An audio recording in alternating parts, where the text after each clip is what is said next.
और अब बात दिल्ली के हेल्थ सिस्टम की, जहां दिल्ली के हेल्थ सिस्टम में 650 करोड़ रुपए से ज्यादा के घोटाले का एक मामला निकलकर सामने आया। आरोप है कि सरकारी अस्पतालों के लिए दवाओं, मेडिकल उपकरणों, चादरों, एक्सरे मशीनों और एनेस्थीसिया उपकरणों की खरीद में भारी अनियमितताएं पाई गई।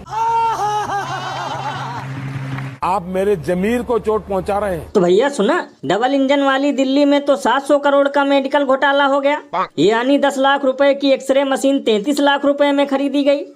तब तो लल्लन भैया ये खबर सुनकर मोदी जी चैन से झालमुरी भी नहीं खा पा रहे होंगे, क्योंकि एक तो वैसे ही अयोध्या में लूट हुई थी बम्पर, ऊपर से दिल्ली का घोटाला भी आ गया तत्पर। और लल्लन भैया मेरे हिसाब से तो अब अमृतकाल का नाम बदलकर चूना लगाओ काल कर देना चाहिए, क्योंकि ऐसी कोई जगह नहीं जहां घोटाला हुआ नहीं। यानी कोई नकली किसान बनकर असली किसानों की सब्सिडी खा रहा है, कोई पेट्रोल में एथेनॉल मिलाकर गाड़ियों की माइलेज खा रहा है, और इससे भी पेट नहीं भरा तो अब अस्पतालों का भी पैसा खाने लगे। भैया इसीलिए तो लोग घनघोर बेइज्जती करते हुए ये कहते हैं कि इतना तो फेमस नहीं रहा आम का अचार, अमृतकाल में जितना फेमस हो गया है बीजेपी का भ्रष्टाचार। यही नहीं, अभी और सुनिए।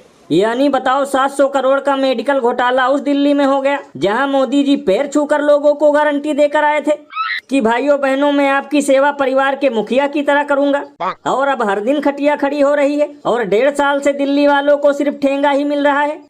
ये बिल्कुल सही कहा आपने, ना लाडली बहनों को 2500 रुपया दिया, ना दिया फ्री सिलेंडर, फिर भी 700 करोड़ डकार गए मिलकर अंदर ही अंदर। और अभी तो रुको, क्लाइमैक्स अभी बाकी है। जिस प्रकार से इस देश में एक वायरस और कॉकरोच जैसी पार्टियां आ रही हैं, ये देश को खोखला करने वाले लोग हैं, ये देश के टुकड़े करने वाले गैंग के लोग हैं। तो भैया सुना, ये बीजेपी के राष्ट्रीय अध्यक्ष नितिन नवीन है, जिनका कहना है कि कॉकरोच जनता पार्टी देश को खोखला करने का काम कर रही है और ये टुकड़े टुकड़े गैंग वाले हैं। लल्लन भैया ये नितिन नवीन जी एकदम सही बोल रहे हैं, सारे कॉकरोच मिलकर देश को तोड़ रहे हैं और केवल इनके नेता ही बीच सड़क पे देश को जोड़ रहे हैं। अरे बाप रे, ये तो धोती खोल रहा है। लल्लन भैया मुझे पहले से ही पता था कि कॉकरोच जनता पार्टी से बीजेपी वालों को मिर्ची लग रही है, लेकिन ये नहीं पता था कि इतनी लग रही है कि एक दिन इन्हें भी देशद्रोही और टुकड़े टुकड़े गैंग का बोलेंगे। मतलब चाहे किसान हो, चाहे बेरोजगार हो या फिर स्टूडेंट, अपने हक अधिकार की बात करने वाला हर व्यक्ति इन्हें पाकिस्तानी खालिस्तानी नजर आता है। भैया इसीलिए तो इस पर महान कवि बाबा लपेटू दास ने कहा है कि जब इतनी ही है देश की चिंता तो फिर काहे नहीं दिलवा देते धर्मेंद्र प्रधान का इस्तीफा।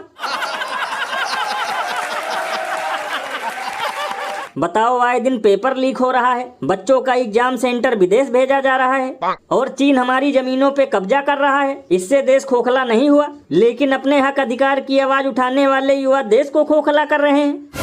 ये बिल्कुल सही कहा आपने। बताओ, जिन लोगों ने खुद देश को नींबू की तरह निचोड़ डाला, वो दूसरों को बोल रहे हैं टुकड़े टुकड़े गैंग वाला।